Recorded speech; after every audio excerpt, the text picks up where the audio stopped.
So Professor Kester is an associate professor of comparative international education and peace development studies at Seoul National University. He earned his PhD and completed postdoctoral research at the University of Cambridge. And his research focuses on educational responses to peace, conflict, and development in both local and global contexts. Professor Kester has authored several notable works, including the United Nations and Higher Education Peace Building, Social Justice, and Global Cooperation for the 21st Century. And his contributions to the field have been recognized with awards like the 2024 Noam Chomsky's Shining Star Research Award. Please join me in welcoming Professor Kevin Kester. Thank you all. Thank you, Bonnie, for that very generous introduction. It's very kind of you. And thank you all for having me here. Of course, we met in Cambridge, so that's how we know each other. I don't know how long ago, 8 years ago, 9 years ago? When we were young.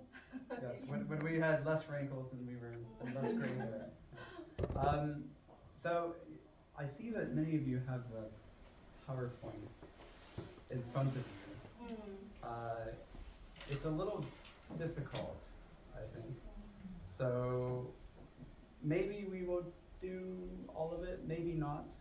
We don't need to go through all of it. I want to try to answer your questions and try to figure out what are you trying to learn about global citizenship education. I mean, how many of you have done global citizenship education before? A few of you? Teacher training course? Some teacher training course, maybe? Yeah, maybe some teacher training course. Or you've heard of global citizenship education, right? So it's not a new concept, but maybe you've not had much training in it, you're not sure how to teach it, so on and so forth. So I want to try to answer your questions around that. But my work is not usually in global citizenship education. My work is in the field of peace education. They're very similar. And I do a lot of work at UNESCO OPSEU in Seoul, because OPSEU frames its global citizenship education work around peace education. So they overlap a lot, but I come to global citizenship education from the field of peace education. And I also come to global citizenship education from a critical perspective, not typical of what the government is asking teachers to teach, but a very different way of thinking about what it is. And in the PowerPoint you can see that. It's not a typical way of thinking about global citizenship education. So let's start maybe a little with GCE, right? Or GCEs. Maybe you see in the presentation I have it plural, right? It's not singular, but I have it as many. So let's start with GCE, right? So GCE, what is it? What do you know about GCE?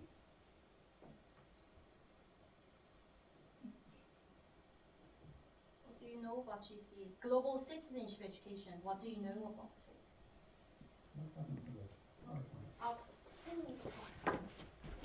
Yeah, what do you know about it, about GCE? Yeah. Usually in elementary school, teachers relate the GCE to social studies. To social studies, yes, exactly, yeah. Social studies or civics, maybe English class as well. In the research that I did in Pakistan, which I will present, we did it in those fields, in social studies, area of curriculum, in English, and also in what they call general knowledge in Pakistan, but really basic sort of combination of civics and geography. Okay, so it's in social studies. What else do we know about it? When somebody says global citizenship education, what do you imagine? Huh? reading his work here, I thought it's based on humanism. Humanist perspective. Yeah. Absolutely.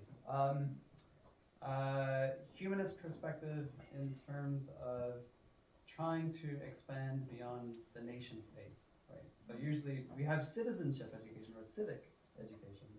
And civic education is about teaching young people to become good citizens of their country. So to stand up for the national anthem, to do Pledge of Allegiance in the United States, to know the law of your country, to be a kind person, etc., etc. But in your country, not in other countries. And citizenship education is criticized, maybe sometimes for being nationalistic. So teaching children to love their country but to hate other countries. So global citizenship education, it's global, right? So just take citizenship education but make global, meaning to think about other states. So think about people who live in other countries and how we can be more friendly with each other. So I think this is what you mean by humanist, right? So humanists mean we're all the same. We're all living this crazy life together, just trying to get by, to be happy, to be healthy, to be peaceful. Everybody wants the same thing, right? This is the general idea of global citizenship education, and it comes from Immanuel Kant's work. A lot of it's from the philosophy of Kant and this idea of a global ethic. So yeah, humanists, very much. What else do we think of global citizenship education? Multicultural education. Yeah, it's related to multicultural education, right? So because the global ethic is that we should think about others and not just myself, this can easily be related to multicultural education because it might mean living together with people from different cultures, different identities. In the Korean context, because Korea is a more ethnically similar country, not homogenous. Korea is not homogenous, although some people say Korea is homogenous, like all the people are the same. 단일 민족, not really. Yeah, we're not really all the same, right? So and today it's becoming much more diverse than before. So in the Korean context, global citizenship is related to multicultural education a lot. Learning how to live with people from Russia or from China or from the United States or from Japan or from Australia or from United Arab Emirates. We have all of these different populations in Korea.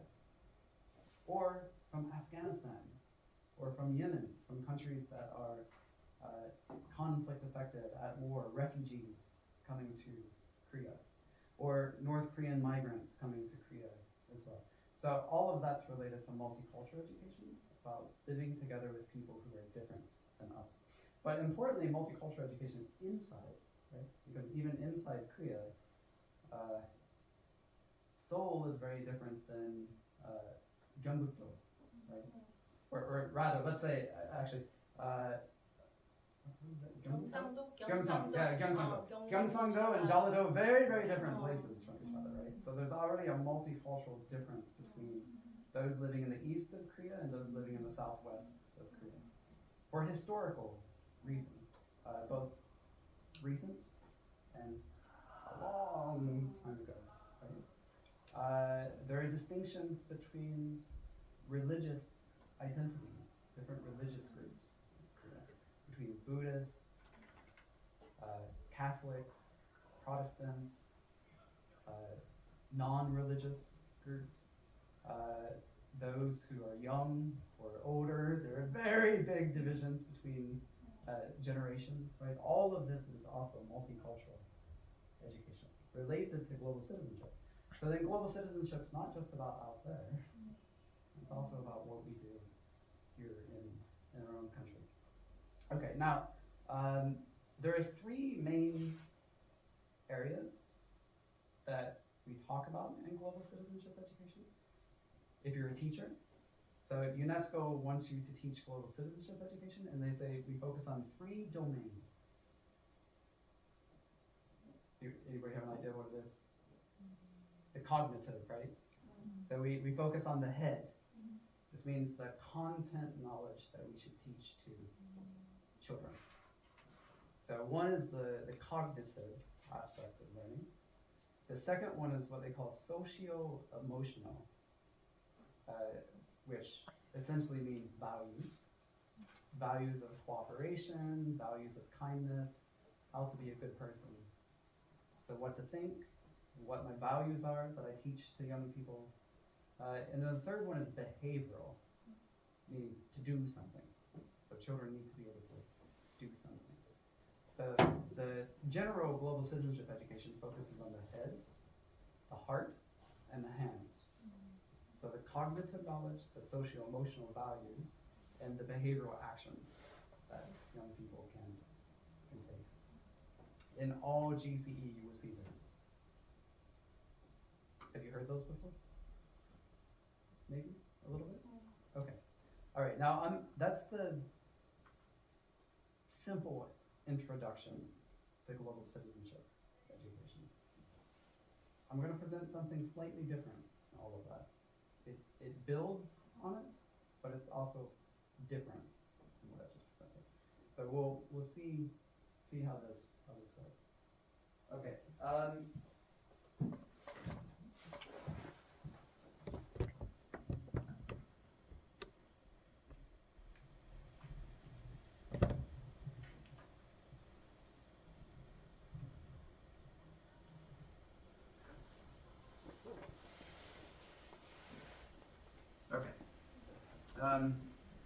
So what my goal for you today is this, that I hope those of you that are new to global citizenship education, you can take something away from it that you understand a little bit better than before you came today.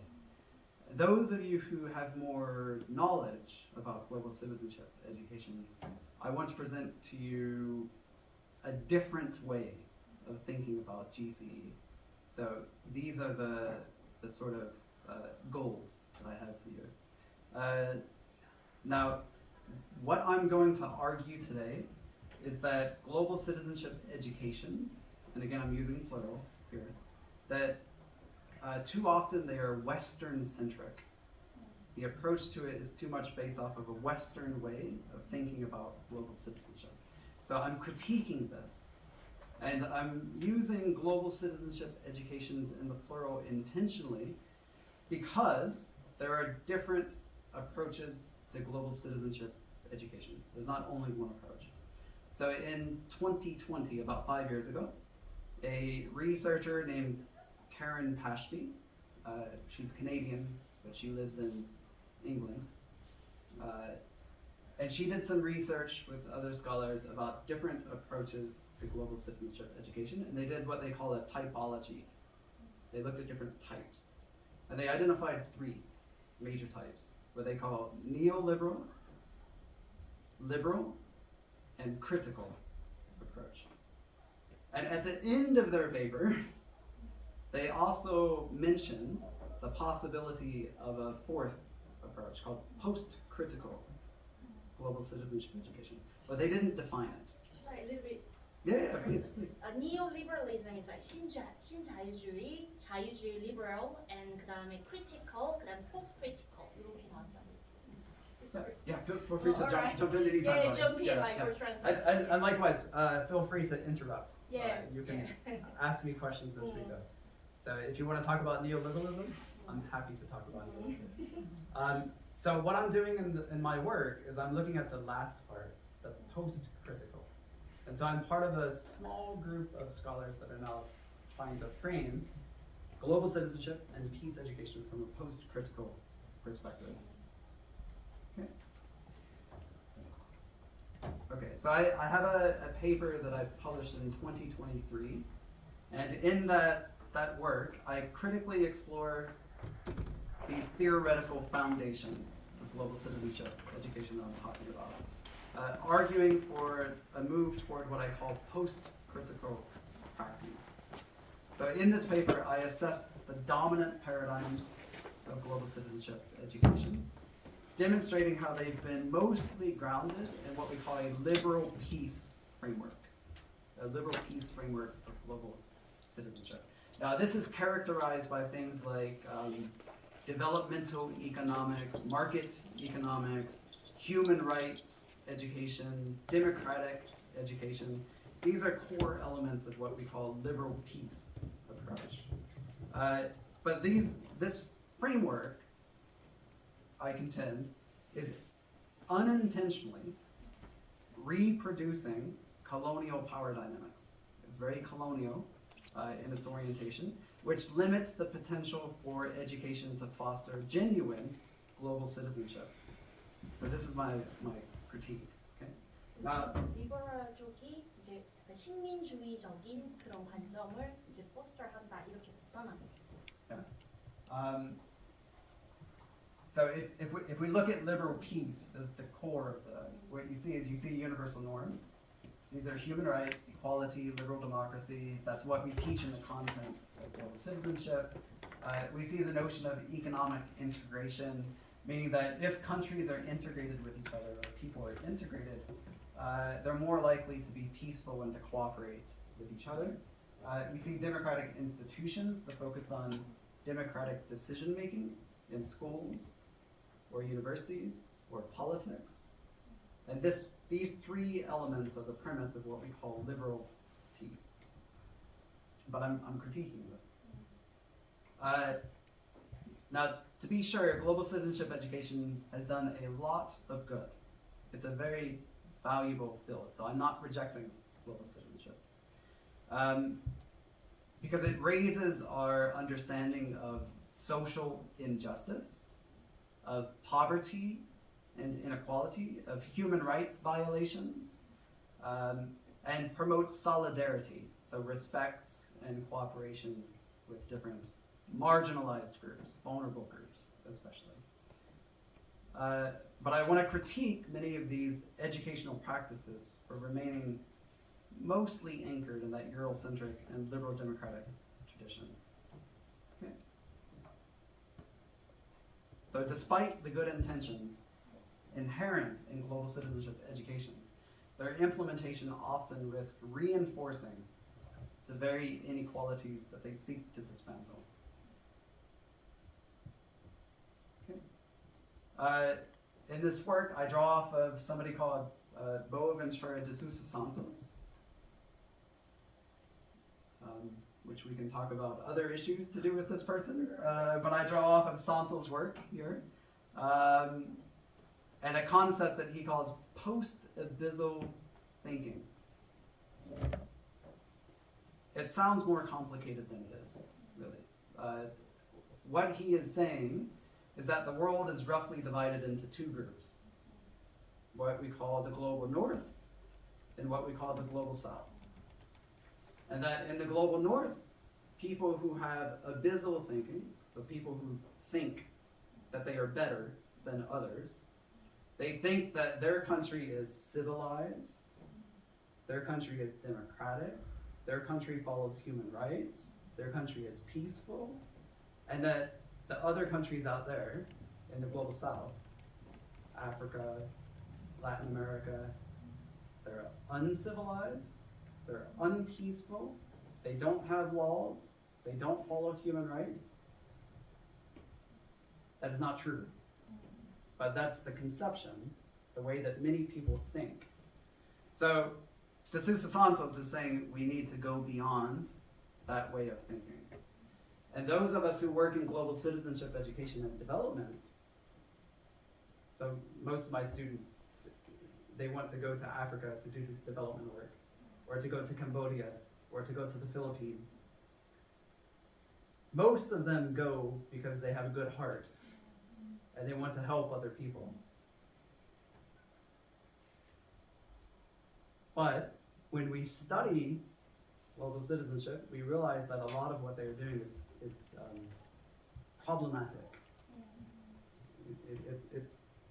We have to be careful about trying to help other people that we don't understand. And we have to think about how our actions reinforce abyssal thinking. That my country is civilized and it's going to help you uncivilized people. So unfortunately, a lot of times this education accidentally creates abyssal thinking. So we want to go beyond that to truly global citizenship education. And this is where I think post-critical is very important. For two reasons. In critical global citizenship education, or in critical pedagogy, do you guys know critical pedagogy? Do you study? critical pedagogy. You study Paulo Freire? We don't study about Freire No? here, unfortunately. Yeah, it's But like, maybe you know. that is problematic. Yeah. 파울로 프레이리라는 사람 알아요? Probably not. No, it's okay, it's okay. Yeah. But maybe you heard of critical pedagogy. 크리티컬 비판적 페다고지. Yeah. 어. Critical pedagogy means teachers addressing social problems through their education, right? So as a social problem, we need to think about ways to raise our awareness and then take action to fix the problem. It's very powerful, very powerful. But one of the critiques of critical pedagogy is it's too focused on people's heads. So it's focused on the teacher has the right answer, and the teacher's going to work with the students to change their way of thinking so that they then can change their behaviors. This is a problem because it means the educator is informed and the students are uninformed. They don't know anything.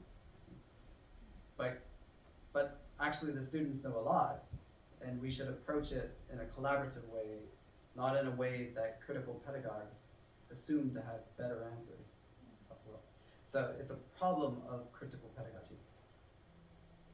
That's one. And that problem of critical pedagogy is because it's Western. It's a Western European way of approaching this education. That's the one problem. The second part of the post-critical is it's grounded. It's grounded in the life of the students, in their experiences, in their bodies, in their emotions.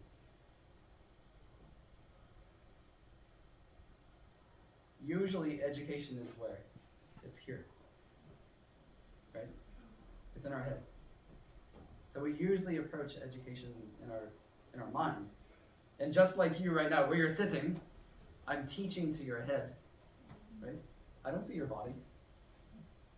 The desk hides children's bodies in school. We don't see the children's body, we just see their head. So we think that what education is education is about taking one set of knowledge and values and skills and putting it into the heads of these children. And that if we put it in the heads of the children, all of them, then they will go out there and they will create the society that we want.